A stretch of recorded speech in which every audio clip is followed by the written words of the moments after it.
नमस्कार दोस्तों, Shri Ram technical classes के ऑनलाइन प्लेटफॉर्म पर आप सभी का हार्दिक स्वागत एवं अभिनंदन करता हूं। दोस्तों, आज की क्लास जो रहने वाली है वो इम्पोर्टेंट रहने वाली है, क्योंकि इस टॉपिक से आपके एग्जाम में क्वेश्चन आते हैं। तो दोस्तों, आज की जो क्लास रहने वाली है वो रहने वाली है फॉर्म। यानी आप देखते हो अदर जो टेक्निकल एग्जाम होते हैं अपने, उनमें एक एक या दो दो नंबर के आपके क्वेश्चन आ जाते हैं। फुल फॉर्म का मतलब होता है पूर्ण विस्तार।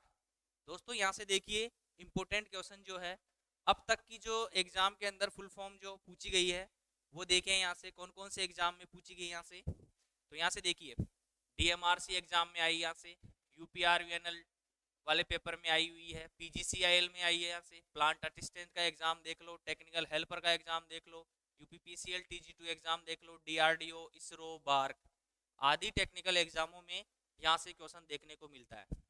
तो दोस्तों, यहाँ से देखें फुल फॉर्म जो है, यहाँ से एग्जाम में क्वेश्चन ऐसे आता है ए बी सी का पूर्ण विस्तार होगा। तो दोस्तों, यहाँ पर देखिए इसी प्रकार से एग्जाम में क्वेश्चन आएगा और वहां पर आपको ऑप्शन में इस प्रकार से मीनिंग देखने को मिलेगी। तो यहाँ पर देखिए एबीसी, एबीसी के बारे में देखेंगे यहाँ से। तो यहाँ से देखिए एबीसी की फुल फॉर्म क्या होगी, तो एयरवे, ब्रीदिंग, सर्कुलेशन।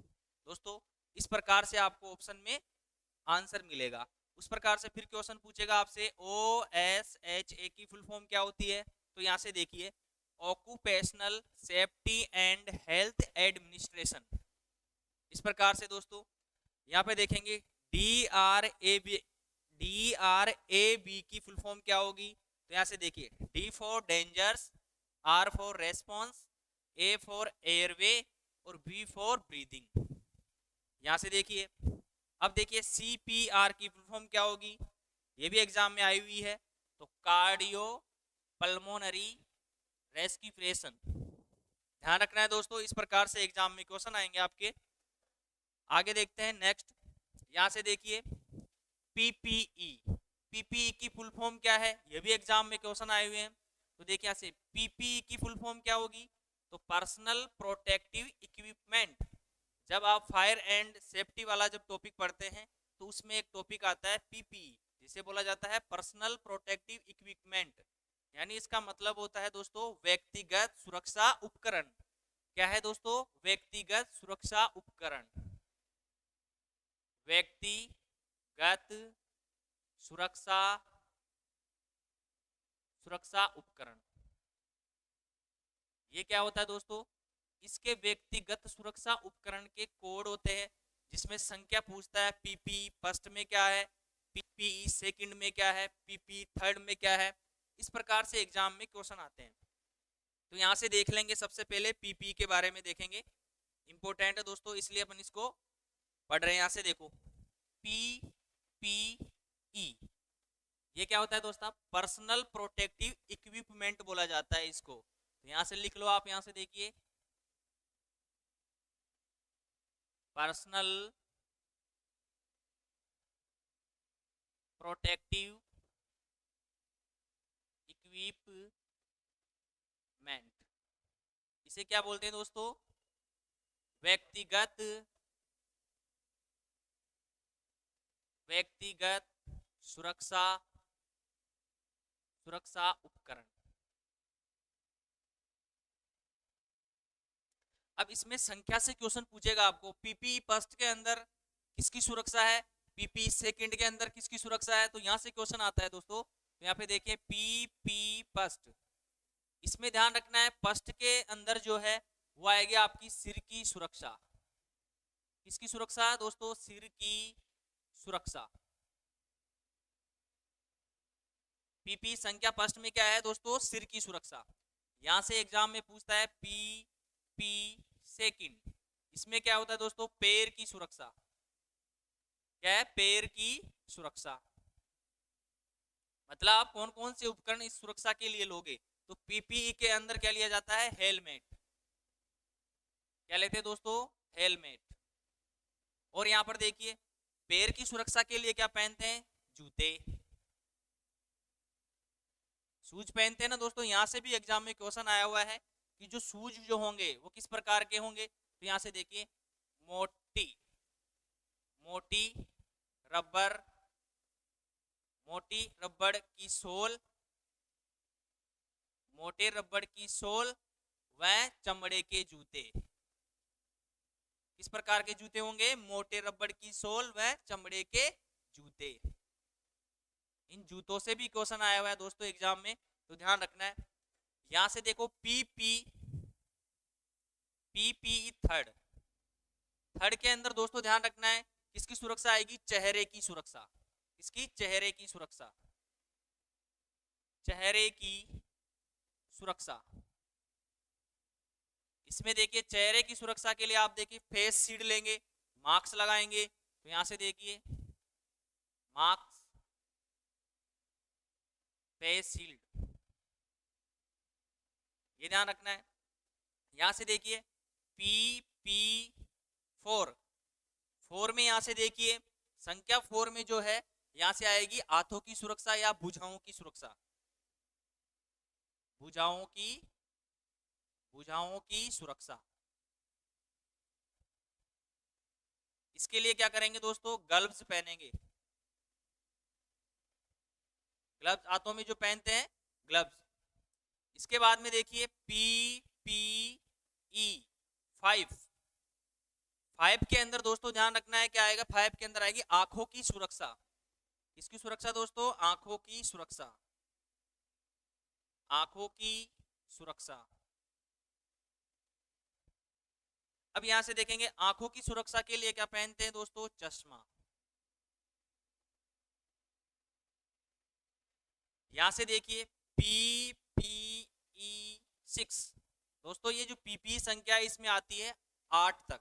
तो यहां से देखिए PPE6 जो है इसमें आएगी दोस्तों आपके सिर की सुरक्षा। किसकी सुरक्षा? सिर की सुरक्षा। सिर की सुरक्षा। अब आप बोल रहे हो सिर की सुरक्षा तो फर्स्ट में भी है, तो आपके ऑप्शन जो है एग्जाम में वो इन दोनों में से एक ही होगा, या तो पीपीई फर्स्ट होगा सिर के लिए या पीपीई 6 होगा। तो ये ध्यान रखना है, इंपॉर्टेंट है यहाँ से। इसके बाद में देखेंगे पीपीई 7, 7 देखिए कौन सा? पीपीई संख्या 7 जो होती है वो बताती है अपन को ईयर मफ, यानी कान की सुरक्षा। यहां से लिख सकते हो ईयर मफ। ईयर मफ आप लगाओगे किसकी सुरक्षा के लिए? कान की सुरक्षा के लिए। इसके बाद में देखिए पीपीई संख्या नंबर 8, 8 जो है आपको बताता है कि आपको क्या पहनना है? सेफ्टी बेल्ट लगाना है। जब आप ओवरहेड लाइनों पर कार्य कर रहे हो तो आपको क्या पहनना अनिवार्य होता है? Safety belt. ये हो गया यहां से सेफ्टी बेल्ट। Safety belt.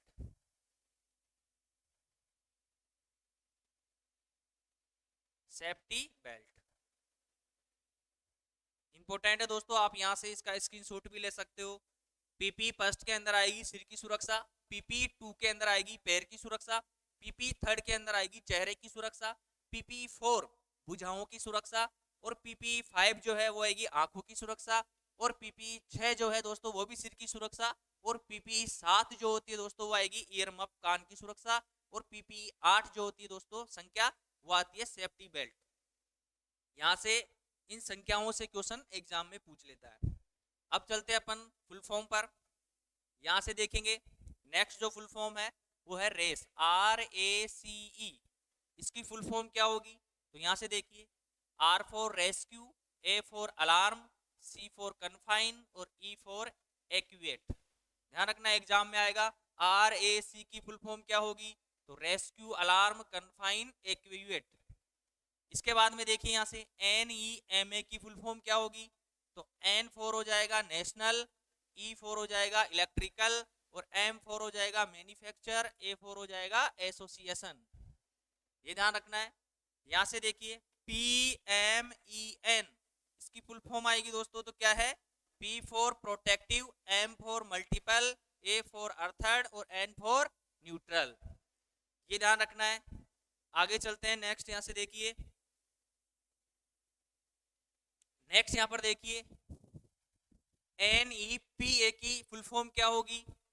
तो इंपॉर्टेंट है दोस्तों ये NNFPA, N for national, F for fire, और यहाँ पर देखिए P फॉर प्रोटेक्शन और A फॉर एसोसिएशन, ध्यान रखना है। NEC नेशनल इलेक्ट्रिक कोड, दोस्तों ये भी इंपॉर्टेंट है। नेशनल इलेक्ट्रिक कोड, ध्यान रखना क्या है दोस्तों, नेशनल इलेक्ट्रिकल कोड, किसकी फुल फॉर्म है, NEC। यहां से देखिए IEE, इसकी फुल फॉर्म क्या होगी,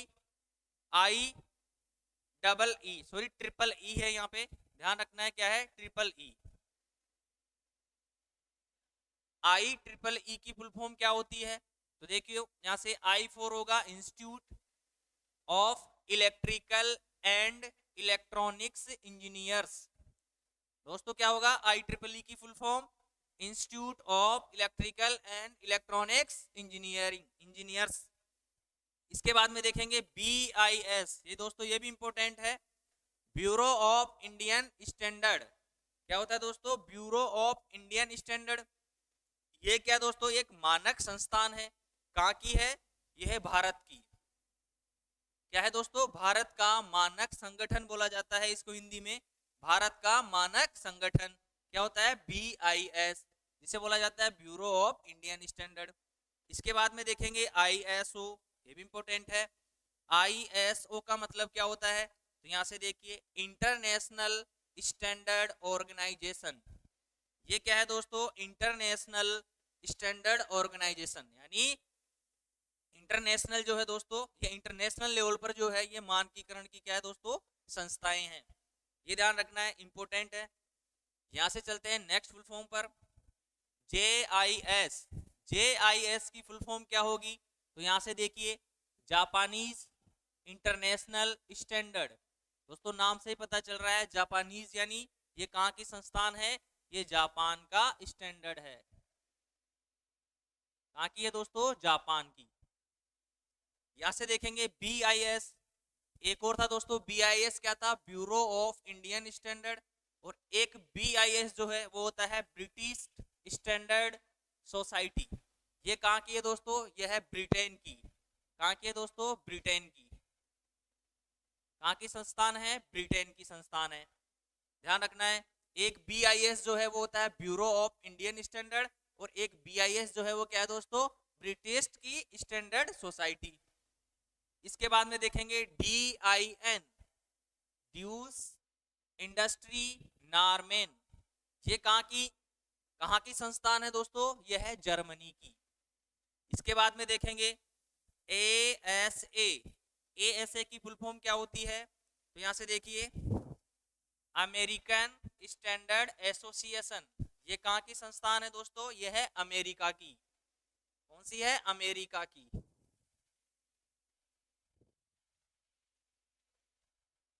ये ध्यान रखना है। ISI, जो अब हम देखते हैं BIS, ISI और BIS दोनों इन संस्थाओं को एक कर दिया गया है। तो यहाँ से भी एग्जाम में क्वेश्चन पूछ लिया जाता है, ISI की फुल फॉर्म क्या है, तो इंडियन स्टैंडर्ड इंस्टीट्यूट। ध्यान रखना है, इंपॉर्टेंट है दोस्तों, ये भी एग्जाम में पूछी जा चुकी है। जितनी भी फुल फॉर्म यहाँ पर आपको दिख रही है सभी टेक्निकल एग्जाम में आई हुई फुल फॉर्म है। तो इंडियन स्टैंडर्ड इंस्टीट्यूट ISI की फुल फॉर्म होती है। इसके बाद में देखेंगे दोस्तों यहाँ से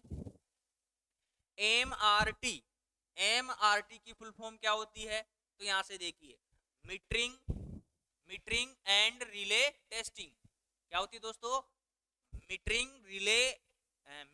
एंड रिले टेस्टिंग।